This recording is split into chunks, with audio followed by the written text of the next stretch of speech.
할렐루야, 반갑습니다. 오늘 말씀 제목은 기도는 하나님의 뜻으로 인도한다입니다.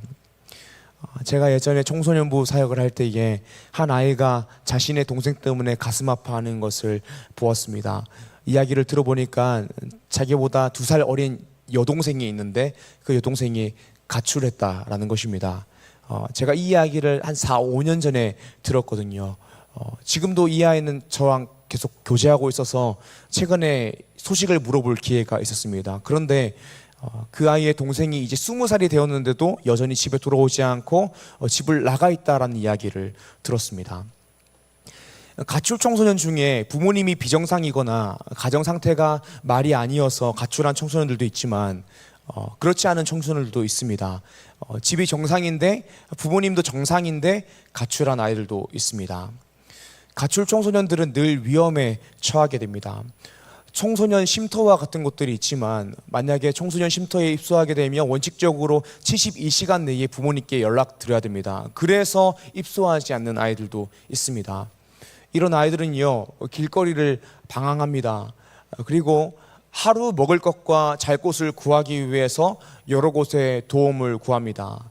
그러면서 여러 성매매나 조건만남과 같은 위험에 처하기도 합니다. 여러 범죄의 대상이 되고 또 범죄를 일으키기도 합니다.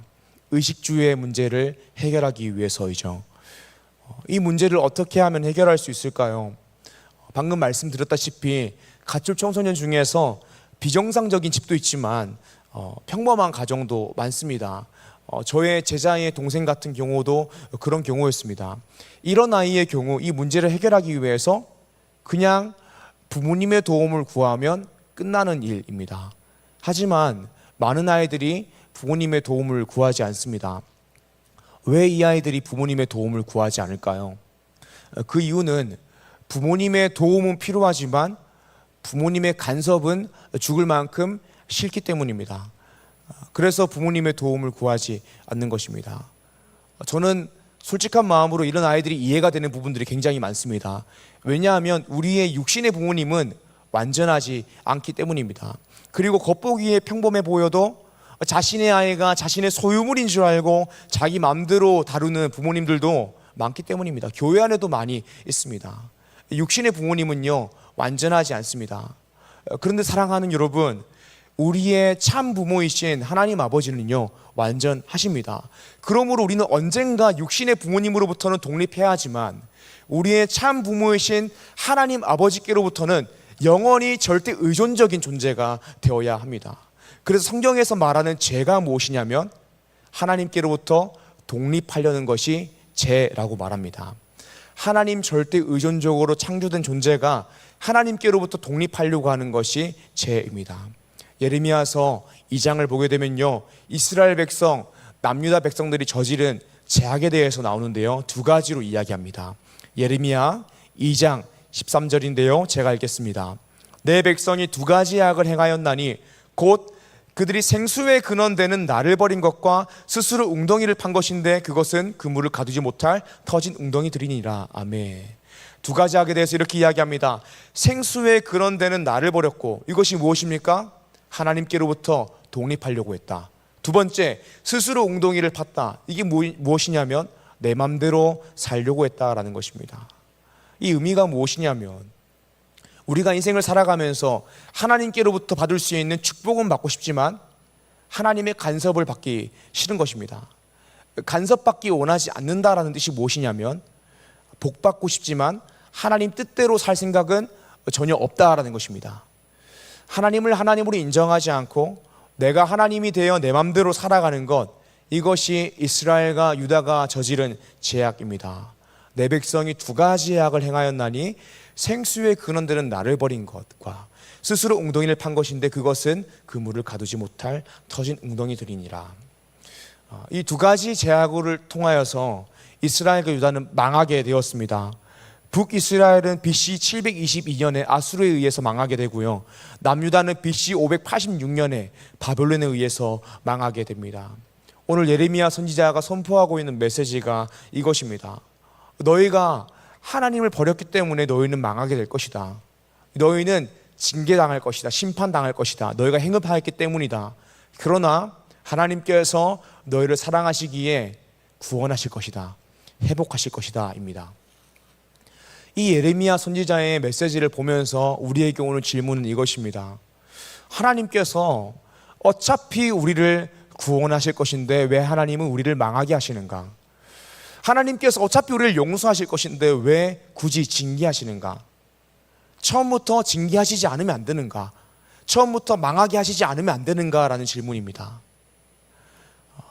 부모가 우리를 징계하고 우리를 훈육하는 이유는 우리를 아프게 하기 위해서가 아니라 우리로 하여금 올바른 어른으로 성장하기 원하는 마음으로 훈육합니다. 하나님도 똑같습니다. 하나님께서 우리를 내버려 두지 아니하시고 우리로 하여금 하나님이 원하시는 사람으로 크게 하기 위해서, 우리를 만들어가기 위해서 우리 인생 가운데에 그런 심판의 과정들, 징계의 과정을 만들어 가시는 것입니다. 잘못했을 때에 징계하시기도 하시고요, 우리 인생 가운데에 때론 고통을 주시기도 하십니다. 그 이유가 무엇이냐면 우리로 하여금 하나님이 원하시는 사람, 어른으로 성장시키시기 위해서입니다. 하나님이 원하시는 사람이 되기 위해서 필수적으로 필요한 몇 가지들이 있습니다. 그런데 그 중에 가장 중요한 하나가 오늘 말씀에서 나옵니다. 예레미야서 33장 3절입니다. 제가 읽겠습니다. 너는 내게 부르시지라 내가 내게 응답하겠고 내가 알지 못하는 크고 은밀한 일을 내게 보이리라. 아멘. 오늘 말씀 제목은 기도는 하나님의 뜻으로 인도한다입니다. 우리가 오늘 말씀을 통하여서 우리가 기도할 때에 어떤 일들이 이루어지는지에 대해서, 또 하나님께서는 왜 우리에게 기도하라고 하시는지에 대해서 나누고자 합니다. 사랑하는 리조이스 청년 여러분, 오늘 말씀을 통하여서 기도의 사람이 되어 하나님의 뜻대로 살아가고 하나님이 기쁨이 되는 리조이스 청년 되기를 주님 이름으로 축복합니다. 아멘. 하나님은 왜 우리로 하여금 기도하게 하시는가? 왜 우리로 하여금 기도하기를 원하시는가? 오늘 말씀 첫 번째입니다. 하나님은 우리의 마음이 하나님을 향하길 원하시기 때문입니다.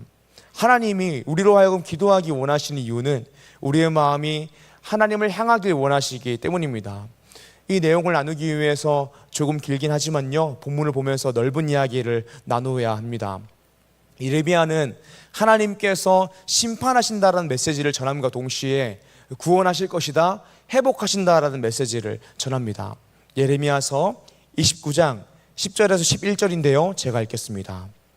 여호와께서 이와 같이 말씀하시니라. 바벨론에서 70년이 차면 내가 너희를 돌보고 나의 선한 말을 너에게 성취하여 너희를 이곳으로 돌아오게 하리라. 여호와의 말씀이니라. 너희를 향한 나의 생각을 내가 하나니 평안이요 재앙이 아니니라. 너희에게 미래와 희망을 주는 것이니라. 아멘. 하나님께서 이스라엘과 남유다를 징계하신다라고 말씀하시지만 영원토록 하시는 것이 아니라 70년이라는 시간이 지나면 회복하신다라고 이야기하십니다. 구원하신다라고 이야기하십니다. 70년이라는 시간이 지나면 돌아오게 하신다라고 하십니다. 계속해서 29장 12절과 13절을 보겠습니다. 너희가 내게 부르짖으며 내게 와서 기도하면 내가 너희 기도를 들을 것이요 너희가 온 마음으로 나를 구하면 나를 찾을 것이요 나를 만나리라. 아멘. 하나님께서 우리의 기도를 들으시고 우리가 온 마음으로 하나님을 구하면 내가 너희를 만나 줄 것이다 라고 말씀하십니다. 이 내용이 29장에 나오는 내용입니다. 그리고 예레미야 30장에서 33장까지는 계속해서 회복과 구원에 대한 말씀이 나옵니다. 그리고 오늘 말씀 본문 33장을 보게 되면 예레미야는 시대 뜰에 갇혀 있습니다. 시대 뜰은 감옥입니다. 예레미야는 이 감옥에 갇혀 있습니다. 예레미야는 계속해서 하나님의 말씀을 선포하였고 그 메시지가 사람들의 귀에 불편했기 때문에, 또 당시 남유다를 통치하고 있었던 남유다의 왕 시드기야의 귀에 좋지 않았기 때문에 시대 뜰 감옥에 갇히게 됩니다. 어떤 말씀을 선포하였길래 갇히게 되었을까요? 예레미야서 32장 3절 말씀인데요, 제가 읽겠습니다. 이는 그가 예언하기를 여호와의 말씀에 보라, 내가 이 성을 바벨론 왕의 손에 넘기리니 그가 차지할 것이며 유다 왕 시드기야는 갈대아인의 손에서 벗어나지 못하고 반드시 바벨론 왕의 손에 넘겨진 바 되리니 입이 입을 대하여 말하고 눈이 서로 볼 것이며 그가 시드기야를 바벨론으로 끌어가리니 시드기야는 내가 돌볼 때까지 거기에 있으리라. 여호와께서 이와 같이 말씀하시니라. 너희가 갈대인과 싸울지라도 승리하지 못하리라 하셨다 하였더니 유다 왕 시드기야가 이르되 내가 어찌하여 이같이 예언하였느냐 하고 그를 가두었음이었더라. 아멘. 예레미야가 이런 메시지를 선포하는 것이죠. 하나님께서 이 성을 바벨론의 손에 넘겨주신다라고, 유다 왕 시드기야를 바벨론 왕의 손에 넘길 거라고 말씀을 전합니다. 시드기야는 바벨론에 끌려갈 것이다 라고 이야기합니다.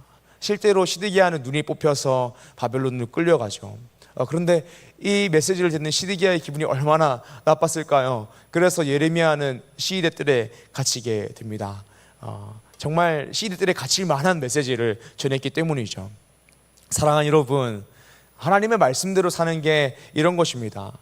하나님이 전하라는 메시지를 전하고 당당하게 담담하게 하나님의 말씀을 전하다가 갇히기도 하는 것입니다. 죽음의 위협을 받기도 하는 것입니다. 그럼에도 불구하고 말씀으로 살아가는 것이 성도의 삶입니다. 이렇게 말씀으로 살아가는 예레미야는 시위대 뜰에 갇혀 있을 때에 하나님의 말씀을 받게 됩니다. 첫 번째로는 베냐민 땅 아나돗에 있는 땅을 사라는 것입니다. 32장의 1입니다. 그런데 하나님께서 베냐민에 있는 아나돗 땅을 사라고 하시는데 이것은 사실 상식적이지 않은 것입니다. 왜냐하면 하나님의 말씀대로라면 남유다는 이제 곧 망하게 될 것입니다. 그리고 그 메시지를 예레미야가 선포하고 있습니다. 그러므로 땅을 사는 것은 바보 같은 일이죠. 우리라고 해도 수일 안에 대한민국에 전쟁이 난다면, 망하게 될 것이라면 우리에게 부동산이 있다면 다 팔아버리고 차라리 비트코인이라든지 금이라든지 달러라든지 다른 자산들을 사지 않겠습니까?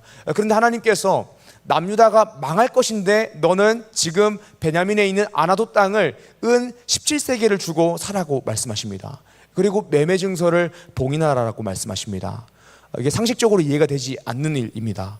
그런데 하나님께서 땅을 사라고 하시는 이유는 하나님께서 남유다를 심판하시고 또 영원히 심판하시는 것이 아니라 70년이 지나면 회복하실 것이기 때문에 그 회복하심의 약속, 징표로서 선지자에게 땅을 사라고 하시는 것입니다. 이것이 예레미야가 받은 첫 번째 말씀이었습니다. 두 번째로 시위대 뜰에서 받았던 말씀은 오늘 말씀 본문입니다. 제가 읽겠습니다. 예레미야서 33장 1절에서 2절인데요. 제가 읽겠습니다. 예레미야가 아직 시위대 뜰에 갇혀 있을 때에 여호와의 말씀이 그에게 두 번째로 임하니라. 이르시되 이를 행하시는 여호와, 그것을 만들며 성취하시는 여호와, 그 이름을 여호와라는 이가 이와 같이 이르시도다. 아멘. 하나님께서 자신을 이렇게 표현하십니다. 이를 행하시는 여호와, 그것을 만들며 성취하시는 여호와, 나는 여호와다라고 말씀하십니다. 그러면서 이렇게 말씀하시면 3절입니다. 너는 내게 부르시지라. 내가 내게 응답하겠고 내가 알지 못하는 크고 은밀한 일을 보이리라. 4절과 5절입니다. 이스라엘 하나님 여호와께서 말씀하시니라. 무리가 이 성읍의 가옥과 유다 왕궁을 헐어서 갈대아인의 참호와 칼을 대항하여 싸우라 하였으나 내가 나의 노여움과 분함으로 그들을 죽이고 그들의 시체로 이 성을 채우게 하였나니 이는 그들의 모든 악행으로 말미암아 나의 얼굴을 가리어 이 성을 돌아보지 아니하였음이라. 아멘. 4절과 5절은 역사적인 사실입니다. 하나님께서 이스라엘과 남유다의 모든 악행으로 말미암아 노여워하시고 분노하셨기 때문에 너희를 죽이고 너희의 시체로 이 성을 채웠다라는 역사적 사실입니다. 이런 역사적 사실이 있었지만 하나님께서는 어떤 일을 행하실 거라고 말씀하십니까? 6절입니다. 6절부터 9절입니다.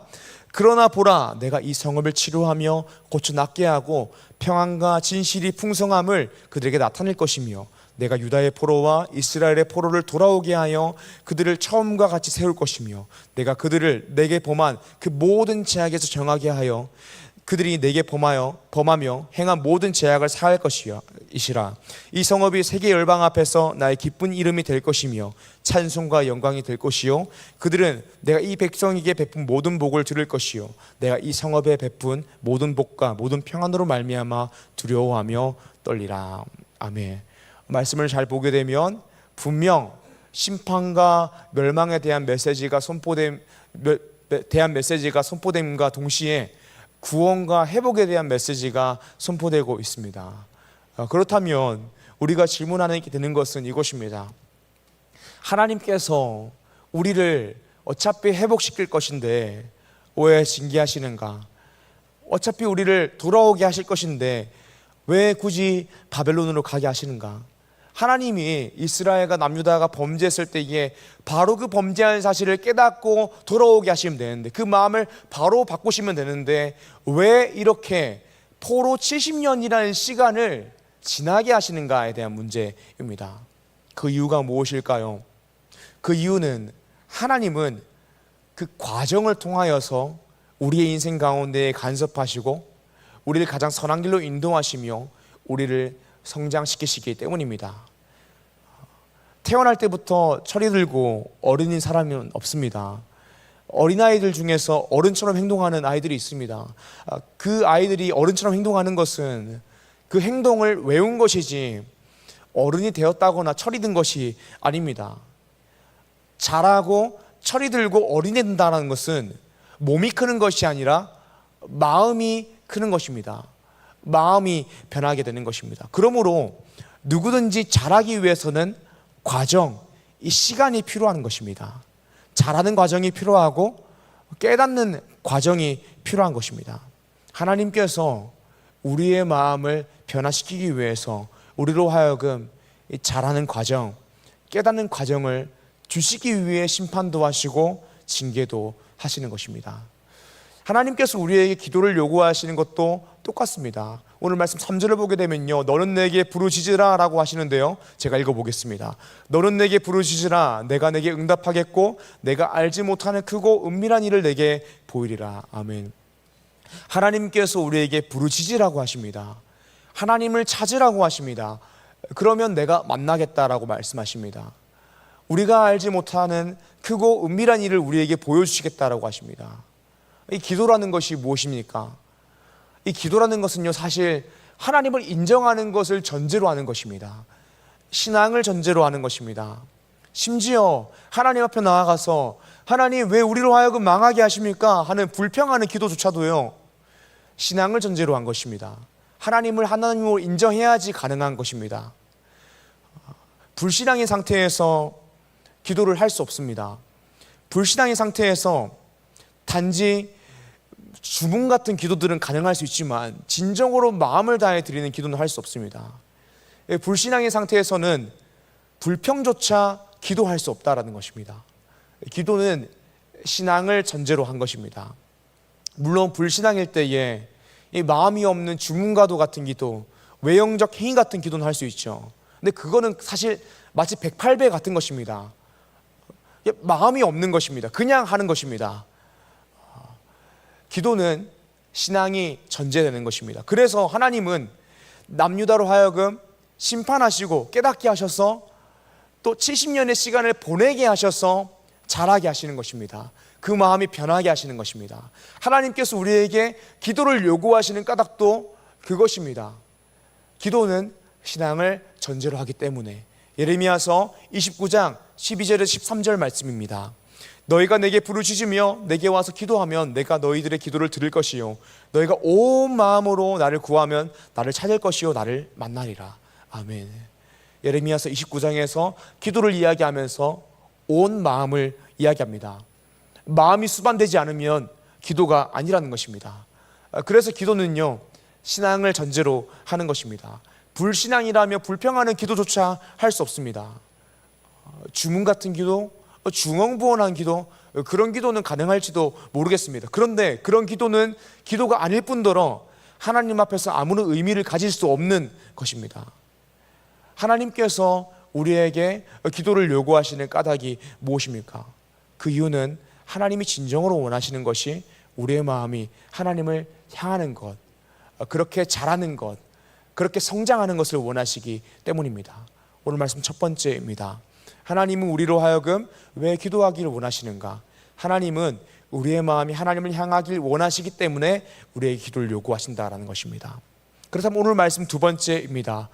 하나님은 왜 우리로 하여금 기도하기를 원하시는가? 오늘 말씀 두 번째는 기도는 우리를 하나님의 뜻으로 인도하기 때문입니다. 오늘 말씀 3절 다시 보겠습니다. 너는 내게 부르시지라. 내가 내게 응답하겠고 내가 알지 못하는 크고 은밀한 일을 내게 보이리라. 아멘. 하나님께서 우리에게 부르시지라라고 하십니다. 이 부르시지라의 의미는 제가 기도하듯이 막 부르시자 통성기도 하라는 의미는 아닙니다. 제가 총선연구 수련회 가니까 어떤 친구가 저에게 편지를 적었더라고요. 존사님 어떻게 그렇게 발성이 좋으신가요? 굉장히 당황스러웠습니다. 하나님께서 우리에게 부르시지라라고 하시는데, 이 부르시즘은 저가 기도하듯이 뭐 통성으로 막 부르시져 기도하는 것이 아닙니다. 하나님께서 부르시지라라고 말씀하시는 것은 영적인 갈망을 가지고 하나님께 나아와라 라는 것입니다. 영적인 갈망을 가지고 하나님께 나아갈 때에 부르시져 기도하게 되기도 하고, 또는 아무 말이 안 나오지만 눈만 흐리기도 하는 것입니다. 그리고 우리가 영적인 갈망을 가지고 하나님께 나아갈 때에 하나님께서 우리가 알지 못하는 크고 은밀한 일을 우리에게 보이신다라고 하십니다. 기도할 때에 하나님께서 우리 가운데 보여주시는 알지 못하고 크고 은밀한 일이 무엇일까요? 그것은 바로 하나님의 뜻입니다. 하나님의 마음입니다. 하나님의 생각이고 하나님의 비전입니다. 하나님은 우리가 하나님 앞에 영적인 갈망을 가지고 기도함으로 나아갈 때에 우리가 알지 못하는 크고 은밀한 일을 보이십니다. 그런데 그것이 때로는 하나님의 비전이고 하나님의 마음이고 하나님의 생각이고 하나님의 뜻입니다. 그래서 우리가 기도할 때에 하나님의 마음을 받고 하나님의 일을 감당하게 되는 것입니다. 성경에 많은 인물들이 그러했습니다. 우리가 잘 알고 있는 사무엘상 1장에 한나가 나오는데요, 이 한나는 그 인생이 고통스러웠습니다. 자식 없는 괴로움 때문에 고통하며 하나님 앞에 나아가 기도했습니다. 그렇게 하나님 앞에 기도의 자리에 나아갈 때에 내가 알지 못하는 그거 은밀한 일을 보게 됩니다. 그것은 하나님, 내가 아픕니다가 아니라 영적으로 어둡고 패역한 시대에 예배자 한 사람이 없어서, 말씀으로 이 시대를 비출 한 사람이 없어서 아파하고 있는 하나님의 마음을 깨닫게 된 것입니다. 그래서 하나님은 무작정 아들 주세요가 아니라 하나님의 마음을 알았기에, 하나님, 아들을 주시면 하나님이 원하시는 예배자를 제가 키우겠습니다. 이 아들 제 소유하지 않고 하나님이 원하시는 이 영적으로 어둡고 패역한 시대를 말씀으로 비추는 사람으로 키우겠습니다. 하나님께 드리겠습니다라고 서원합니다. 그리고 하나님께서는 한나에게 아이를 주십니다. 그리고 말씀으로 이스라엘 깨우고 다윗의 집을 예비한 사무엘이 태어납니다. 기도할 때에 하나님의 마음을 얻게 되는 것이죠. 기도할 때에 하나님의 마음을 보게 되는 것이죠. 우리가 알지 못하는 크고 은밀한 일, 하나님의 마음을 깨닫게 되는 것입니다. 엘리야 역시 그러했습니다. 엘리야가 갈멜산에서 진짜 신은 누구인가를 겨루는 대결, 이 바알 선지자와 겨루어 이겼습니다. 그런데 이 승리 이후에 자신의 처지가 변하지 않고 또 죽음의 위협에 처하게 됩니다. 그래서 엘리야는 탈진 상태에 빠지게 됩니다. 그리고 이렇게 이야기합니다. 하나님, 제가 차라리 죽는 게 낫습니다. 죽기 원합니다 라고 이야기합니다. 엘리야는 분명 고통 가운데 있었습니다. 탈진 가운데 있었습니다. 근데 그 죽기 원한다라는 고백조차도 하나님께 가지고 나아갔습니다. 기도로 주님 앞에 나아간 것입니다. 그때 하나님께서 이스라엘을 향한 하나님의 계획을 알려주십니다. 너가 악하다라고 생각하는 그 아합의 집이 심판받을 것이다. 내가 그것을 놔두지 않는다. 내가 결국에 심판할 것이다 라고 알려주십니다. 기도할 때에 하나님의 생각을, 하나님의 계획을 알게 되는 것입니다. 또 다윗의 기도를 기억하여 보십시오. 다윗은 많은 시편을 적었습니다. 그리고 그 시편 중에서 많은 기도는 불평으로 시작했습니다. 불만으로 시작했습니다. 왜 이런 일이 나의 인생 가운데 일어납니까? 왜 저 악인들은 잘 먹고 잘 삽니까? 라고 불평으로 시작합니다. 그런데 그 모든 기도가 불평으로 시작하더라도 마지막에는 하나님이 하나님 되심을 고백하고 찬양하며 마무리하게 됩니다. 그 이유가 무엇입니까? 기도는 우리를 하나님의 뜻으로 인도하기 때문입니다. 오늘 3절 말씀인데요. 너는 내게 부르시리라. 내가 내게 응답하겠고 내가 알지 못하는 크고 은밀한 일을 내게 보이리라. 아멘. 우리가 기도할 때에 하나님의 뜻을 알게 되고 하나님의 생각을 알게 되고 하나님의 마음을 알게 됩니다. 그래서 기도는 우리를 하나님의 뜻으로 인도하는 것입니다. 저 역시 그런 강력한 경험을 수차례 했습니다. 제가 가장 기억나는 강력한 기도의 경험은 이것이었습니다. 제가 사역을 시작하고 나서 얼마 되지 않았을 때에 속이 상하는 일이 있어서 정말 죽을 만큼 사역하기 싫더라고요. 그래서 주님 앞에 엎드려 기도했던 적이 있습니다. 하나님, 왜 나에게 이런 일을 시켜서 나를 이렇게 힘들게 하고 나의 마음을 상하게 하십니까? 저 이제 안 하겠습니다. 못 해먹겠습니다. 차라리 쿠팡 택배 그런 거 하겠습니다. 무슨 부귀영화를 얻겠다고, 얻을 수 있는 것도 아니고 안 하겠습니다 라고 불평했습니다. 그런데 그렇게 기도할 때에 하나님이 저를 하나님의 뜻으로 인도하시더라고요. 불평하는 기도로 시작했는데 그 기도 가운데에 하나님께서 저를 인도하시고 저의 마음을 조명하여 주셔서 저의 전적인 타락과 내가 범죄한 죄인이라는 사실과 그럼에도 불구하고 나를 선택하시고 구원하시는 하나님의 거부할 수 없는 은혜, 예수 그리스도의 십자가를 보게 하시더라고요. 은혜 가운데에 빠지게 되었습니다. 그래서 저는 고백했습니다. 죄송합니다, 주님. 제가 주님을 위해 살겠다라고 했는데 주님께서는 벌레 같은 나를 위하여 십자가를 지셨는데 저는 주님을 위하여 아무것도 내려놓지 못하였습니다. 죄송합니다. 제가 주님을 위해서 살겠습니다. 그리고 제가 주님을 위해 살 수 있도록 성령의 충만함을 부어주시옵소서. 나는 연약하오니 하나님이 나를 도와주셔서 주님을 위해 살게 하여 주시옵소서라고 기도하게 되더라고요. 이게 한 4, 5년 된 일인데 앞으로 어떻게 될지는 사실 모르는 일입니다. 다른 길에 하나님 뜻이 있을지도 모르죠. 그런데 그 기도를 통하여서 아직까지도 사역을 하고 있습니다. 은혜인 것입니다. 사랑하는 여러분, 하나님께서 우리에게 기도를 요구하신 이유가 무엇이냐면 하나님이 우리에게 원하시는 것이 우리의 마음이 하나님을 향하기를 원하시기 때문입니다. 그리고 하나님께서 우리에게 기도를 요구하신 이유가 무엇이냐면 올바른 기도는 반드시 우리를 하나님의 뜻으로 인도하여 놓기 때문입니다. 사랑하는 여러분, 그러므로 우리가 신앙인이라면 내가 하나님이 하나님됨을 인정한다면 기도해야 됩니다. 불평과 불만이 있을 때에 그냥 다른 곳에 가는 것이 아니라 기도해야 됩니다. 소리를 지르더라도 하나님 앞에서 질러야 합니다.